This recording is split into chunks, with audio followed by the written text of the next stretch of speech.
Hey folks, I wanted to come to you and share some really interesting thoughts.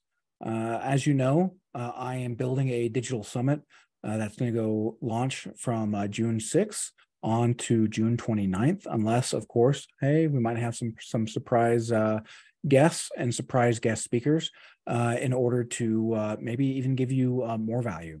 But one of the speakers who I was speaking with, who focuses on advanced cell therapy, ACT. He and I got into a really interesting conversation about emotions, really, right? And who would have thought that emotions are what prevent the body from healing?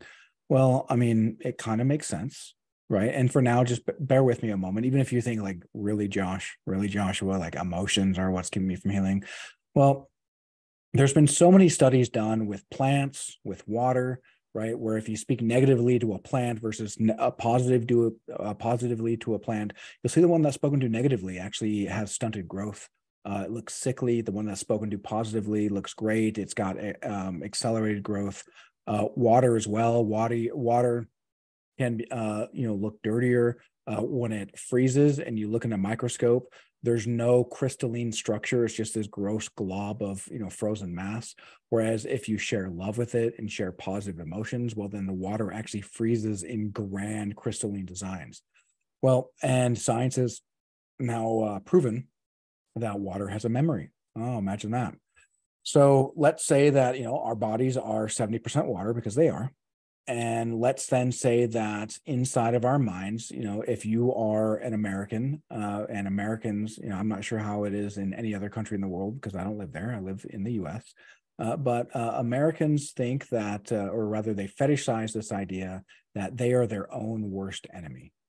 Like they are their own worst critic. And the problem with that is worst critics and worst enemies are not there to set you up for success. They're there to beat you down and rub your nose in shit, really. And when all of these negative thoughts are assaulting ourselves, well, we think that these just live in the mind, right? There's this idea in the Bible, which as much as certainly I love the idea of Jesus. I love what Jesus stood for. Not a huge fan of the Bible itself, but there's certainly some amazing kernels of wisdom there. One of them being this idea that, if you've sinned in your mind, well, then you've already sinned. Well, and sin means to miss the mark. And so if you're missing the mark in your head, well, guess what? You're already going to miss the mark, right? And so it doesn't mean that you're going to burn in hell, right? This is a facile idea that religions often use for control, right? In order to keep people under control, because as all ancient texts have proven, and as it's now being shown through neuroscience, through psychology, through metaphysics and spirituality and the law of attraction. Well, we create our heaven or we create our hell here on earth, right? It's not another place that you go to. And now when we are resonating at these negative frequencies, well, then guess what's we're going to attract. And not only are we going to attract, but then if we are constantly assaulting our minds with these negative ideas, these negative frequencies, especially about ourselves, well, then we become an enemy, right? Our own worst enemy, right? And so if we become an enemy, well, doesn't that make sense that there are things like autoimmune disorders, that there are these chronic pains that just don't resolve themselves, right? Because if we are treating ourselves as an enemy, well, guess what? We're programmable by design. We don't get to choose that, right? Each cell in our body has a membrane around it. And that membrane then says, okay, what sort of environment am I in? Well, all of our thoughts and emotions, well, guess what? They release, neurotransmitters, neuropeptides, and these flood our body. And then the cells say, oh, this is what environment I'm in. And if we're in that environment for a long period of time, well, what you'll find is that the cells get used to that. And whether that's good or bad, it can certainly make things easy or difficult. And what I mean by that is if we are constantly in a negative situation, well, then we're creating inertia. If we're constantly in a negative frame of mind, we're creating inertia. All the cells are dressed for negativity. So then if we decide, well, hey, what's with this positive thinking stuff? What if I go ahead and try to think positively?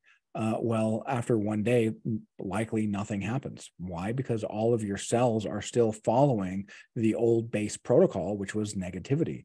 And it takes, right, equal or stronger opposing force to move that inertia in a different direction. And until right that positivity can reach the level of which that negativity is at, well, then likely nothing's going to change. And that takes a little bit of time, right? You got to reprogram the cells. Well, anyway, this gentleman, Gary Blyer, you should look him up. The guy's fascinating, who does A.C.T. Was really talking about how even in his line of work, that it's all about love. It's all about emotions, these emotional blocks that we have, that we create through negativity. One of the authors who I really like, a book right there, you probably can't read the author, Ken Wilber, and he has this idea of the centaur awareness, right? Centaur awareness. And what that is this idea that, if you are familiar with the centaur, right, the Greek, mythological creature that is, part horse, part man. And, if a horse if a centaur wants to run faster, does he grab, with his hand, grab a boot with spurs on it and jam him into his hips, right, or into his groin to get him to run faster, or does he just run faster? Does he whip himself to run faster, or does he just run faster, right, he or she? And well, the answer obviously is that they just will themselves to run faster. But so often people view themselves as a mind that's schlepping around this body. And why that's a false narrative is because the body itself is effectively an external recreation or external showing, right, of our mind. And our mind, through the brainstem down through the spinal column, through the nerves, well, the mind is intrinsically connected to every part of the body. And if we are laughing, right, we don't just go ha ha ha, right? We buckle over. Sometimes we can't breathe, right? Our entire body is involved. Same thing if we're scared, right? Or if we're panicky, right? If we're panicky, we might actually shake. So it's not just our thoughts that are shaking, it's our body that's also shaking. And when we have negative thoughts, well, guess what? Right? When we're stressed, our shoulders probably tighten and hunch, or if we are anxious, right, we might feel knots in our stomach. If we're angry, we might actually start holding that in our liver, believe it or not. And these areas of the body that store this energy, well, guess what? Well, now they're being poisoned by this energy, right? Anger and grief, or holding on to bitter resentment, especially towards somebody else, right? Well, that's this idea that you are effectively drinking poison and expecting them to die, because bitterness, anger, hatred, right? This all comes from not just within, but again, go back to the Bible, right? He, judge not lest ye be judged. I mean, who gives a shit really if other people are judging you, right? It's not you, it's not other people you have to worry about, right? Judge not lest ye be judged. Well, what that means is that if you're judging, well, you're coming from a place of judgment of yourself, right? So you're judging yourself. And because this is all shadow stuff, this is all Carl Jung, right? And the realm of the shadow. And most people are so, emotionally, immature that they have no wherewithal to examine, right, the shadow work or the shadow emotions that they have. And if somebody triggers them, well, it's their fault, right? God forbid that, a grown, person, have the ability to be in control of their emotions, not keep their emotions in control, but in control of them. And, where I see the difference here is, having your emotions in control is more suppressing them, right? You're pissed and you're just not letting your emotions out. You're completely internalizing them. And so that's in control. You're holding it in control.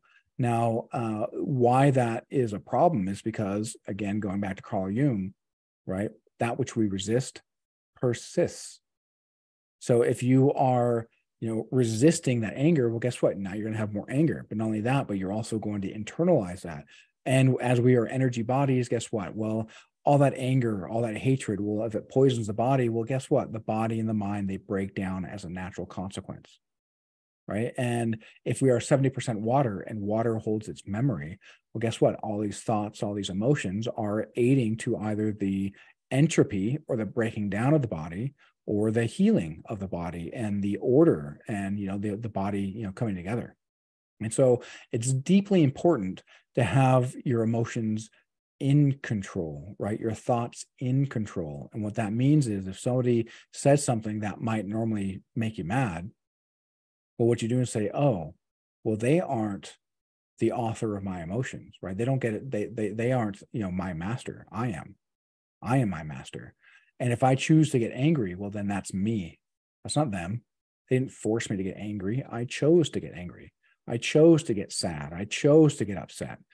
And when we do that, well, then we become masters of our own domain, and we're in control in the same way that we're in control of a horse. If you're riding a horse, well, it's a symbiotic relationship where you take care of the horse, you feed them, you house them, right? They're free of the elements, they're taken care of, they feel love, and then, right, they also provide people a wonderful way to be able to get to fro in a very swift manner, or just a deep connection to an animal and Mother Earth. And just by wandering around and with nature, or a close approximation of nature, being that the animal is itself right, domesticated, most likely. Probably not going to be able to ride a horse that's not domesticated or broken. And so it's very important to be able not to necessarily guard your thoughts, though. That's not, I'm not opposed to that idea. But to be aware of your thoughts, be aware of your triggers, be aware that whenever you're triggered, you're choosing that. You may not feel like it. Why? Because your cells have been reacting to your reactions to other people saying things all so often. But if you decide that, you want to be in control, right? That you want to be in control of your emotions, well, guess what? Your thoughts and emotions are going to follow each other, right? You start thinking thoughts, well, guess what? Your emotions are going to follow suit. You feel an emotion, and guess what? Your thoughts are going to start validating that emotion. And it's just how they're intrinsically bound. So if you can be in command, right, in the command center of your thoughts and your emotions, not because you are rigid and authoritarian, right, and being that we are one here, well, we can become the platonic benevolent despot, right, that Plato talks about and Plato writes about, and that can allow us to have the control, right, of a despot. But since we're benevolent, then we're here for our best interests. If we're here for our best interests, well, guess what? We're not going to be taking away from other people, because our best interests, well, guess what? We are all effectively the same, right? We all, if we think of this idea that we are created in the image of God, let's assume that it's not, some idea that we were, bioengineered. Let's say that it's actually our soul, right, that we're talking about, the true I am, right? Because this isn't who I am, it's my soul, right? And the soul also is where the consciousness is housed. And where that true I am is created in the image of God, right? And God is effectively the all, right? If you're familiar with the Kabbalion, the all is mind, the universe is mental. So the universe is mental. Well, if the universe is mental and the all is mind, well, then mind creates, mentality, creates, this mental awareness. Well, mental awareness, the universe is mental. Well, that means that, our ability to, use our mind to interact in this mental area will likely create things. Well, and this is what manifestation is, right? Is using our, local version of the all, which is our mind, and to use our, our mental state, our thoughts, our emotions to tap into and attract things into, right? Because we live in a hologram of some sort, right? We live in some form of simulation. And it seems that digital, not just digital physics is coming around to that idea. There's a whole lot of people. In fact, one, James Gates, who is a professor out of, I believe it is University of Maryland, but he was doing research into fractal patterns, right? And fractal patterns are these, magnificent geometrical designs based around how heavenly objects, right? Stars, planets, how they rotate. And deep buried within these fractal patterns is computer code. And not just any computer code, but computer code that is effectively similar to a search engine. Well, that's interesting. Well, if it's a search engine, what happens to the search engine? Well, I put input in, and what do I attract? Well, things that are related to that input. Well, manifestation starts to make a little bit more sense. And if we have these negative thoughts, right, these negative thoughts that are assaulting our body, well, what are we manifesting? Negativity. Well, and if we consider that, negativity is creating disharmony and entropy where things start to break down, well, again, it doesn't mean that you're good or bad, but this is why the body and the mind start to break down. But if we start sharing love and positivity, especially with ourselves, right, when that may be difficult, right, you might have to hang out with people that you respect first and start to love them. And as a reflection of loving them, you can start to love yourself, right? Case in point, when I first, when I was on my deep spiritual path, right, when I didn't necessarily know what direction I was going to take it, but I knew that I had to interact with the, Mormons, here in Utah, but I'm not Mormon. I'm not LDS. I don't believe in the Book of Mormon. In fact, I find, a lot of the dogma a little silly, and I think there's far too many rules for anyone to follow and not kind of be broken by them. But regardless, I went to fellowship with the LDS here in Utah, and even though that they were repeating a lot of these rules that I find silly, right? The rules are what I found silly, not them. Right before, the Joshua before, what it said, oh, look at these silly people, right? Look at these silly people with these silly ideas. Well, now I just think, hey, look at these people playing with ideas that approximate likely their highest ideal of goodness. Why? Because that's what I'm playing with. I'm playing with my highest ideal of goodness, and I'm in a church, right? And even if I don't believe in their version of God, they do, right? And God to them is, all powerful, all benevolent, right? All being, right? Omnipotent. Well, okay, well, that's, maybe a little difficult to describe, which is probably why it's so difficult for them to describe. But regardless, as I started interacting with them and I started, steel manning their ideas, be like, okay, well, this is likely them, saying, hey, this is my greatest, ideal of goodness of which I can conceive. Well, then instead of me again thinking, oh, what these, look at these silly people, look at these silly ideas, I immediately said, hey, what's my highest ideal of goodness? And I had an answer to that, right? I had a well-prescribed answer for that. I had a well-drawn-out answer for that. So then I played with that. Every single time I'd hear somebody, say, these rules or play with their ideas of God, I would then immediately, play in my mind, okay, well, what is mine? And I just reinforce that idea, reinforce the goodness within me, rather than reinforce the goodness from without, right? This is where I find that a lot of religions make a fatal error, is that they think that, I am a slob, right? Think of Amazing Grace, right? That saved a wretch like me. I'm a wretch, right? I'm a wretch. Well, what's a wretch going to do? Well, a wretch is going to fall apart unless they're saved. Okay, well, we've been waiting for about 2,000 years, right, for Savior to come back, but it doesn't seem like either A, he's not going to come back, or B, we missed the freaking message in the first place. Because if you read the Bible, I don't remember a single time that Jesus said, hey, read my book, right? He didn't come off like Dr. Phil. Have you read my book? Right?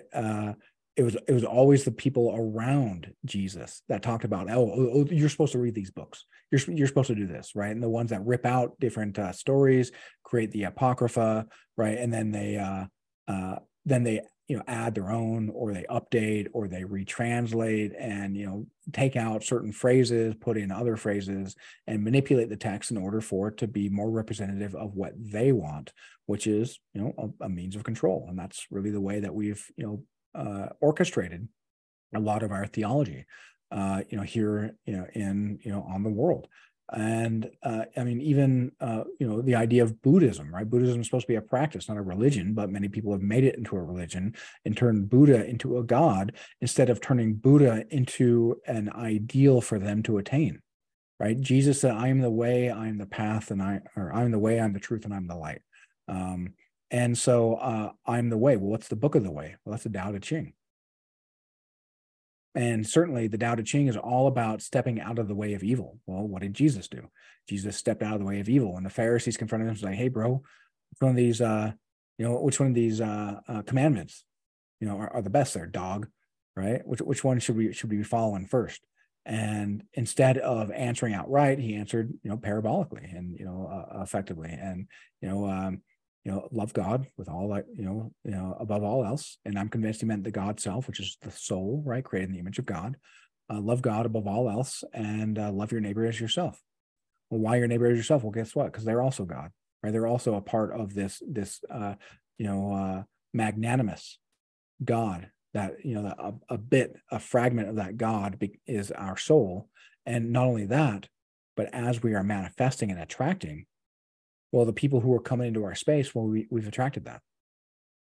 We've attracted that reaction. And it may not be that we attracted that reaction in order, to follow, right, that advice. We may have attracted it just to show that, hey, we're ready for something greater. Or we may have attracted it just because that's exactly what we're putting out, right? Maybe we're feeling loved and somebody hateful comes into our, we attract somebody hateful, not because we're to be hateful or we're attracting hate, but because that hateful person is looking for love and we're ready to advance. And we're ready to be able to, with non-judgment, show them love and help them, right, slough off that which no longer serves them. And what is it that needs to be sloughed off? Well, the negativity, right? Because negativity, right? You can't be negative towards somebody else unless you're negative towards yourself. That's just, judge not lest ye be judged. And so if you're judging yourself and constantly assaulting yourself with these negative ideas, with these negative emotions, well, guess what? That creates blocks in the energy. And, maybe that, sounds woo-woo in the energy, huh, Josh? Huh, bro? In the energy? Well, yeah, literally physics. Right? Physics proves that everything is energy. In fact, Max Planck, which was the mentor of Einstein, said that everything is consciousness. Everything. That's who Einstein learned from. Right? That's who Niels Bohr, right, learned from. And if you don't know who Niels Bohr is, a Danish physicist, who worked on the Manhattan Project, who was quite chummy with Einstein. And so the important thing is to examine yourself, right? Rumi says the cure for the pain is in the pain. Okay, well, what does that mean? Well, where is your pain? If you experience chronic pain, where is it? Right? Is it in your joints? Is it in your shoulders? Is it in your back, right? Lumbar or lower? And if you have negativity being stored there, well, guess what? There's going to be emotions there. And what are emotions? Well, emotions are effectively, pictures. And a picture is worth what? 1,000 words. So when you tune into that area of your body that is hurting, you're likely going to start experiencing some pictures or some emotions, but rarely will you actually have words other than maybe words that you're sub-vocalizing in order to validate what it is that you're seeing and what you're feeling. And if you tune in to those emotions, well, guess what? The cure for the pain is in the pain, right? Because the body's just drawing attention to a state of unhealth, right? Life finds a way. Why is there chronic pain? Because life finds a way, right? In the immortal words of Jeff Goldblum, right? Ian Malcolm from Jurassic Park. And so life, the body doesn't speak in words. The body speaks in truth. Words can lie. Pain cannot. Pain is there or it's not, right? Your pain. And it may not be that there's a musculoskeletal problem. In fact, most chronic pain is not. Most chronic pain is due to emotions. And this is also what neuroscience is teaching. And so this is really, how I'm able to be a transformational, coach. It's not just that I am able to help people with their chronic condition. One lady in particular, right? She had bone spurs. And as I was working with her, she went and got a new MRI. And guess what? Oh my gosh, the bone spurs that were there on one MRI, oh my gosh, they're not there anymore. Why? Because all things are energy and all energy can be transformed. And it doesn't matter whether it's arthritis, doesn't matter whether it's Lyme disease, doesn't matter whether it's AIDS, doesn't matter whether it's cancer. All things are energy and all energy can be transformed. And it starts by examining the pain. What does this pain, what does this dis-ease have to tell me? And when we can respond through curiosity and not with judgment, well, then we can really start to learn, right? There's this quote from Mother Teresa, right? Once we judge somebody, we learn all ability to learn from them and influence them. Well, same thing about with ourselves. If we judge ourselves as evil, well, guess what? We're now evil, and we're now going to operate, as such. We're going to operate in a way in which is incongruent with goodness, right? Which is likely why we destroy our habitat, and not to be confused with destroying the earth, because the earth ain't going nowhere. Right? She's been bombarded by all sorts of things worse than us. But the habitat, right? We may lose our habitat, right? As George Carlin said, the earth ain't going nowhere, right? We are. Pack your bags, folks. But again, it's very important to have this awareness of, why do I think what I think? Why do I feel what I feel? And do I want it to be that way? And if you don't, well, what are you willing to do about it? Right? If you truly want to heal and you truly want to find transformation in your life, I'd certainly be happy to take you through sessions and show you how that works. And if that's not right, hey, maybe I most likely have resources that I can send you. Regardless, right? It takes by reaching out. And so comment on this video, all right? Comment below. You can even send a message to me directly if that's a little bit easier for you, because I know that chronic pain can be a quite sensitive subject. And let's chat. Let's open a dialogue and figure out, hey, how can you find a place where, right, perfect health is a natural state? Because the body is meant for healing. The body's not meant to attack itself. The body's not meant to attack food, right? The body's not meant to attack pollen, right? The body's meant to have perfect health. And if you don't have perfect health, right, if you're okay with that, well, then, hey, at least you've accepted it. At least you are aware of the fact that you're okay with that. But if you're not okay with that, hey, what are you willing to do about it? And if you are in a place where the pain has been holding you back, right, you feel like maybe a burden to your family, you feel like your body might be some level of a prison, or like a prison warden that holds you down, that every day is a struggle, that doing small things just makes you overly exhausted and you have to take a nap. And you don't, maybe the only thing that you want to feel is just normal, right? And have a normal day, quote unquote. Well, look, reach out. Let's figure out a way, right? Whether it's, working with me, or whether it's just some resources I can point you to. Let's figure out a way for you to be able to find perfect health as a natural consequence. So you can either do that through my website, www.freemefrompains.com, or, right, you can reach out to me over Facebook, right, through Facebook Messenger. We can chat and really just see, hey, what's going on, right? What's going on? How do we help you align with a path that brings you that place of perfect health? And what you'll find is that your entire world will change, right? I mean, what happens if you wake up and the next day and there's no pain? What happens if you wake up and there's no dis-ease? What happens when you wake up and there's just love for life, love for yourself? What if inside your head was no longer your own worst enemy or your own worst critic, but was your own best champion?